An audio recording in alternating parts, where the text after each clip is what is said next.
Добрый вечер. В эфире региональные вести, в студии Лариса Шамаева и в начале главных тем. Забота о защитниках Отечества. Особую атмосферу спокойствия и уюта, а также положительно повлияет на самочувствие пациентов. В Грозном откроют пансионат для ветеранов войны и труда.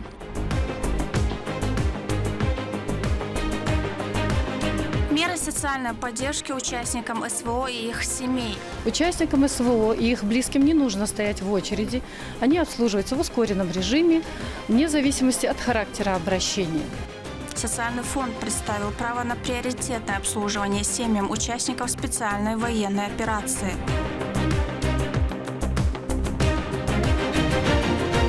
Традиционное волнение, но уверенность в своих силах. Выпускники проходят в пункт приема экзамена. После начала им будет отведено определенное время для решения заданий. Выпускники во всех школах республики приступили к сдаче единого госэкзамена.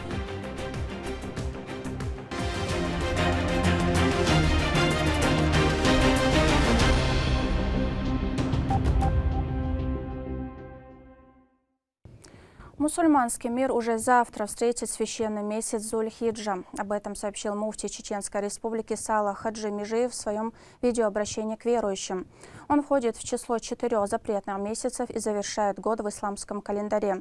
Салах Хаджи Межиев напомнил о значимости этого времени, отметил День Арафа, который в этом году приходится на 5 июня, и праздник жертвоприношения Ид-аль-Адха, который будет отмечаться 6 июня. Assalamu alaikum wa rahmatullahi wa barakatuh. Hami makhoi. Wayna sila yochu makki churkhaam khili. Tausa butgina Allah qana Zulhijjat bet halhar dedu. 28 мая 2025 год. Гурбан бета Zulhijjat bet halhar dedu. Ах wayna окшараха 5 июнь Арафат деду. 6 июнь Гурбан урс окшдол деду. 6 июнь Гурбан Идан деду, урсахшдолде. Ака 5 июнь Арафат деду. Везгил волждала, бекат даш биен хилак, ярзул хаджат бут, везгил волждала хаджал да, умрат да, паймар саллаллаху алейхи ва саллям зиерш да, Гурбанш да, дикхилошун амаля пур лойлвайн, везгил волждала шиқият мацана, масери коч дойл, قابل дойл, вассаламу алейкум ва рахматуллахи ва баракатух. Глава региона в очередной раз поделился эксклюзивным материалом зоны проведения СВО. В районе села Строевка Харьковского направления личный состав стрелкового батальона имени шейха Мансура Министерства обороны Российской Федерации накрыл плотным минометным огнем скопление живой силы противника, обнаруженное в ходе разведывательной операции группы операторов БПЛА. Возглавлял бойцов лично командир батальона Муслим Тавзаев. Наши дроноводы преследовали застигнутых врасплох нацистов, попытавшихся укрыться в одном из опорных пунктов. Однако точность ударов, а также профессионализм и слаженность действий бойцов разнесли убежище в щепки, лишив противника шансов на спасение. Объективные кадры, снятые беспилотниками, демонстрируют мощь бойцов батальона шейха Мансура, приближающих нашу общую победу над укронацизмом. В Минеральных водах завершился Кавказский инвестиционный форум. 3 дня для Киева оказались насыщенными переговорами, дискуссиями и подписаниями соглашений. В течение 3 дней представители бизнеса, власти и экспертного сообщества обсуждали перспективы развития макрорегиона. О главных итогах форума Эльвира Межидова. В Минеральных водах завершился Кавказский инвестиционный форум, который посетили более 4000 человек, включая руководителей и представителей федеральных и региональных органов власти, бизнесменов, экспертов, ведущих СМИ из России, стран СНГ и Каспийской пятерки. На форуме прошло 78 мероприятий с участием свыше 430 спикеров, подписано 86 соглашений на общую сумму почти 207 миллиардов рублей, а площадь выставочной экспозиции впервые составила более 10 тысяч квадратных метров. Третий завершающий день Кавказского инвестиционного форума по традиции посетил председатель правительства Российской Федерации Михаил Мишустин. Прорывные проекты, в ходе реализации которых вы, уважаемые, в первую очередь, главы субъектов и эти правительства рассказали, придали значительный импульс росту экономики всего округа и повышению качества жизни людей. Мы везде зафиксировали цифры, которые очень важны. Это рост реальных денежных доходов населения. И Важно подчеркнуть, что более уже 500 миллиардов рублей, вложенных в эти мероприятия, и свыше 400 составили частные инвестиции. О достижениях и впечатляющей динамике, отражающей рост социально-экономического развития региона, Михаилу Владимировичу доложил заместитель председателя правительства Чеченской Республики, министр экономического и территориального развития региона Рустам Шаптукаев. За последние 3 года Чеченская Республика достигла значительных результатов. Индекс физического объема валового регионального продукта увеличился на 25% и по итогам 2023 года составил 397,2 миллиарда рублей, чему поспособствовало активное развитие всей структуры видов деятельности, входящих в состав ВРП.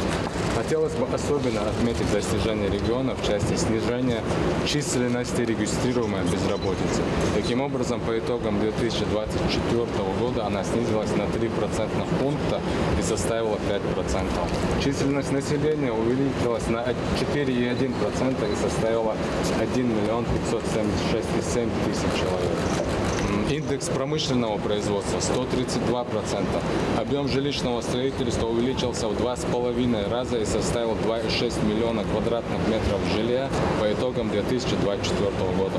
Также, Михаил Владимирович, хотелось бы отметить, что у руководства республики непосредственно на контроле у председателя правительства Магомеда Кожахмедовича находится реализация установленных памятных регионов 4 ключевых показателей. Я смотрю, 270% частные инвестиции, рабочие места 163%.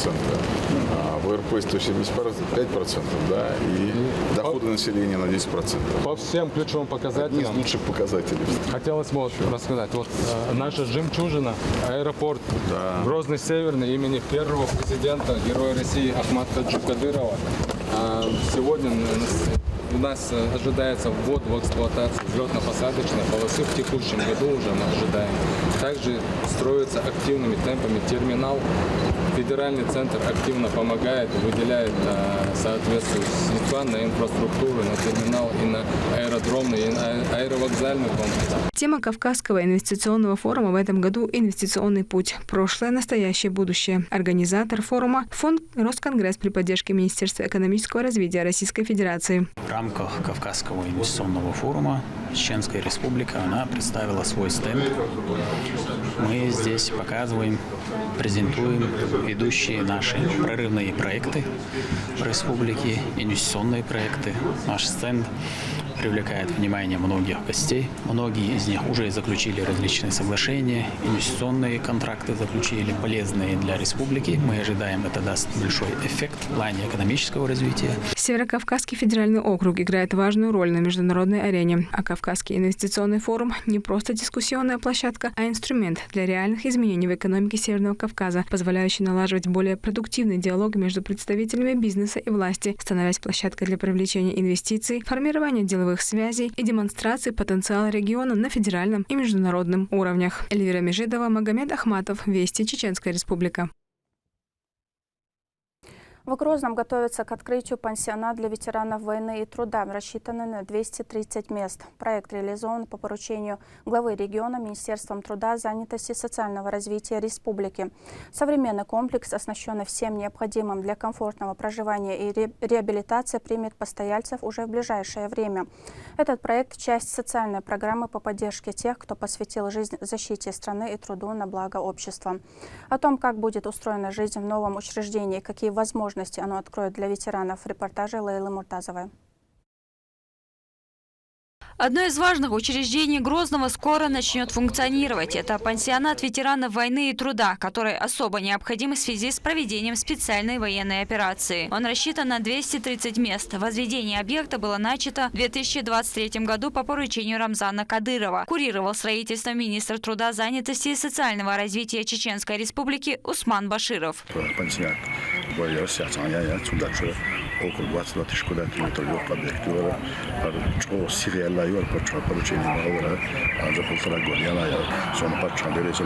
Пансионат позволит обеспечить комфортное проживание для ветеранов, инвалидов и граждан, нуждающихся в реабилитации. Для них предоставлены социальные услуги, а также созданы условия для восстановления физического и психологического здоровья. Специальную военную операцию лезем бэш Царно гутер юшиотан. Рамзан Ахмадович ша алай внимание чо шатя. И что инайор. Объект состоит из 4 блоков, в которых размещены социально-медицинское, реабилитационное и психологическое отделение. Ключевым является протезное. Оно будет оснащено высокотехнологичным оборудованием ведущих немецких производителей. В нем будут изготавливать протезы конечностей в зависимости от травмы пациента и продолжат с ним работать до полного освоения искусственного органа, применяя к каждому индивидуальный подход. Здесь будет делать замеры, слепки в первую очередь, потом будет уже производство протезов. Дальше уже в сборочном цехе мы будем собирать сам протез. И в дальнейшем наш ветеран будет проходить реабилитацию в нашем реабилитационном зале. У нас есть специалисты со стажем более 20 лет. Кроме этого, открытие пансионата позволит создать новые рабочие места. Фатима Ибрагимова устроилась старшей медицинской сестрой. Была неоднократно в зоне проведения специальной военной операции и оказывала помощь пострадавшим. Это я чисто случайно проезжала, посмотрела, зашла, поинтересовались. Такие девочки хорошие, сразу приняли, одобрили. И вакансий как раз было. Полезен, нужен, очень даже нужен. После СВО ребята все, им нужен отдых, лечение, все тут есть. Все исключительно идеально. Отметим, что на территории пансионата появится еще дополнительный медицинский корпус. Официальное открытие учреждения состоится в начале июня. Пансионат расположен буквально в нескольких минутах ходьбы от Грозненского моря. Здесь не только свежий воздух, но и много зеленых деревьев вокруг. Это создает особую атмосферу спокойствия и уюта, а также положительно повлияет на самочувствие пациентов. Лейла Муртазова, Ислам Нацуров, Вести, Чеченская Республика. Участники СВО и их семьи теперь могут получать услуги социального фонда республики без очереди. Эта мера призвана поддержать тех, кто защищает интересы страны, а также их близких. Все обращения военнослужащих и их родственников, будь это социальные выплаты, оформление льгот или консультация, будут рассматриваться в первоочередном порядке. Подробнее о новых правилах Рамзан Абуев.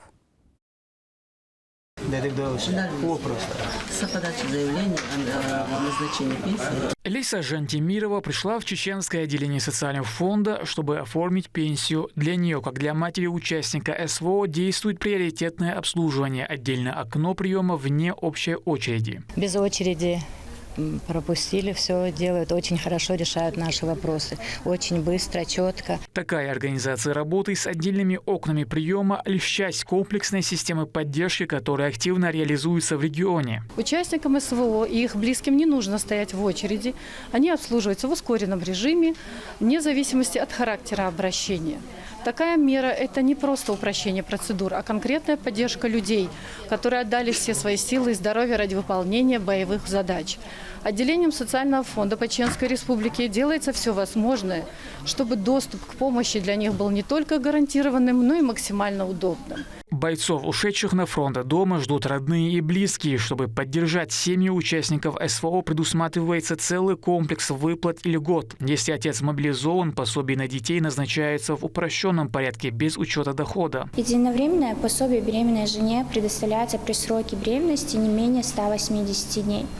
Его размер составляет 42 665 рублей. Есть у нас также выплата ежемесячное пособие на ребенка военнослужащего, проходящего военную службу по призыву.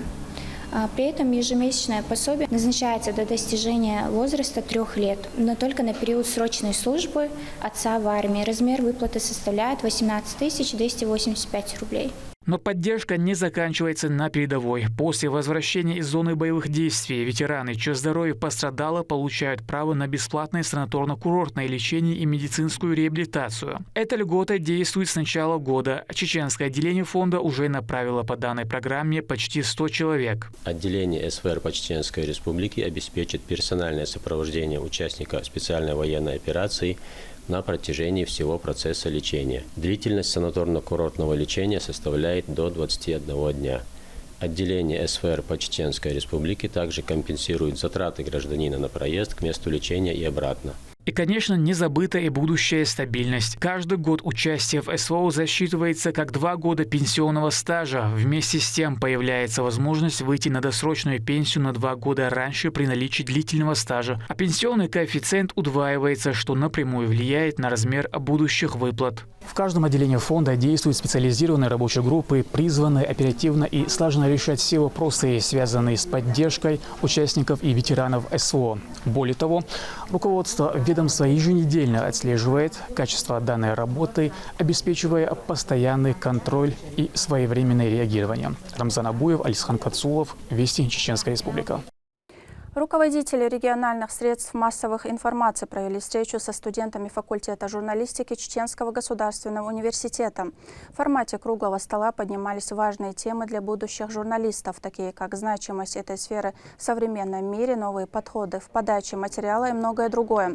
Гости поделились историями о старте своей трудовой деятельности, о тонкостях работы корреспондентов, инженеров видеомонтажа и телеведущих. Беседа проходила в свободной форме, студенты смогли задать интересующие их вопросы и активно подключались к дискуссии. Руководители СМИ пригласили всех студентов пройти практику и стажировку в своих компаниях. Когда общаешься с взрослыми людьми, которые чего-то достигли в этой сфере, конечно, ты наберешься опыта, ты узнаешь что-то новое для себя в любом случае, даже если услышишь это именно из их уст, и даже если ты это уже слышал, потому что именно эта вуаль опыта все равно дает какое-то особое восприятие информации.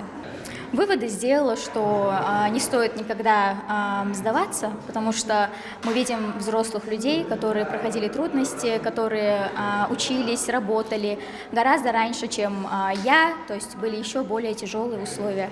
Это значит, что несмотря на трудности, они смогли достичь чего-то, и сейчас они находятся здесь, они преподают, показывают свой опыт. И, конечно же, это не может не оказать влияния на студента, который будет только начинать двигаться в этом направлении. Сегодня журналистике региона уделяется огромное внимание руководством субъекта. Сотрудникам СМИ созданы все условия, чтобы воплотить свой потенциал как в печатных изданиях интернет-ресурсах, так и в создании интересных, познавательных теле- и радиопередач. А журналистика, вы понимаете, да, это сфера, без которой современный человек или современное общество существовать не смогут. Мы сегодня нацелены на то, и министр нас нацеливает на это, и глава республики нацеливает на это, чтобы мы сегодня вырастили журналистов, способных и готовых достойно представлять нашу республику, наш народ, на любой политической, экономической, идеологической, культурной площадке, где бы это ни было. Строгий контроль, запрет на телефоны и видеонаблюдение. В таких условиях сегодня выпускники сдают ЕГЭ по математике.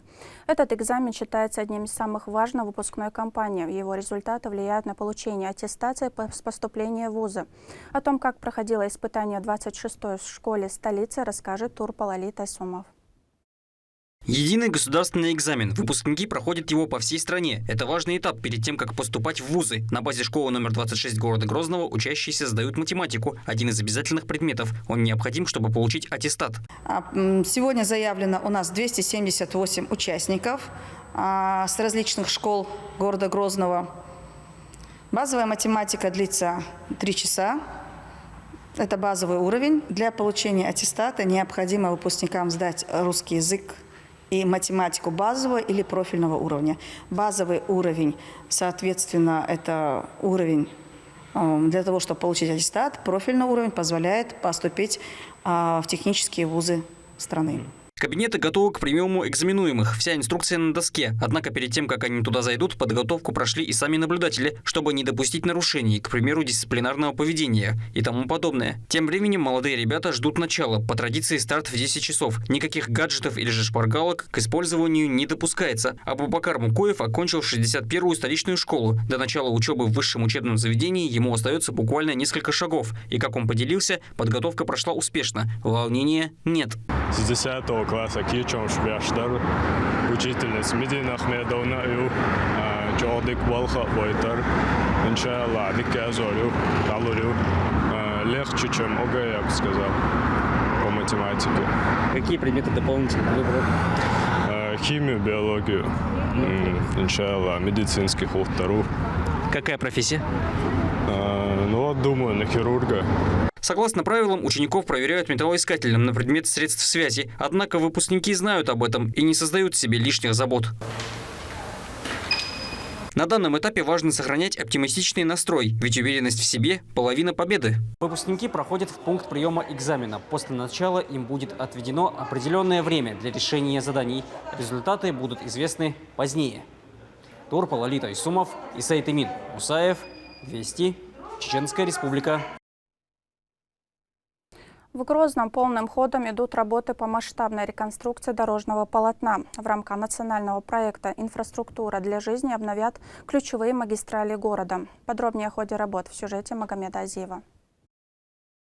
Сфера строительной инфраструктуры в регионе развивается семимильными шагами, что доказывают чуть ли не ежедневно открывающие свои двери хозяевам новые многоквартирные жилые комплексы. Особо значимый проект для региона – новый район имени Владимира Путина. Здесь предусмотрена вся инфраструктура. Ход работ регулярно инспектирует глава Чеченской Республики, который держит строительство под личным контролем. В рамках национального проекта «Инфраструктура для жизни» в Грозном обновятся 14 автодорог общей длиной 30 километров. Работа проводится от самого центра столицы до ее окраин. Одним из самых масштабных проектов является улица имени Асламбека Шарипова. Здесь возводится новый путепровод на железной дороге, а также расширяется сама трасса. Мост, где используют железной дороги, где делают это больше, та происшествие, это лучше, делают уширение, юрчуар, халава. 6 полосью, вперед. За 80 человек было куза. Техник, автокран, каток, грейдер, экскаватор. Хельмели еще, там за 40 штук техника, это куза. Было Не менее важные работы ведутся на улице имени Абузара Айдамирова, одна из ключевых магистралей, соединяющая центр с южной частью города. На отрезке длиной в 3,2 километра проводится полная реконструкция, а также расширяют проезжую часть до 6 полос. К тому же на территории объекта строится новый мост протяженностью около 70 метров и обновляется дорожное полотно на примыкающей улице Аэровокзальная. Подход есть земляный рабочий, подход тайнеш, подход до 8 метров, еще за 1,5 метра, 2 метра, и надо По завершении работ вдоль новодорог будет благоустроена прилегающая территория, проложат монолитные тротуары, осветят улицы и обновят инженерные сети. Мост – один из самых трудных этапов данного проекта. Старое сооружение длиной 62 метра уже демонтировали, а на его место возводят новую современную железобетонную конструкцию. Новая переправа не только обеспечит укрепление транспортных связей между районами, но также и обеспечит безопасность. Магомед Азиев, Алисхан Кацулов, Магомед Бараханов. Вести, Чеченская Республика. На этом у меня все. Еще больше новостей вы можете узнать на наших аккаунтах в социальных сетях и в приложении «Смотрим». С вами была Лариса Шамаева и до новых встреч в эфире.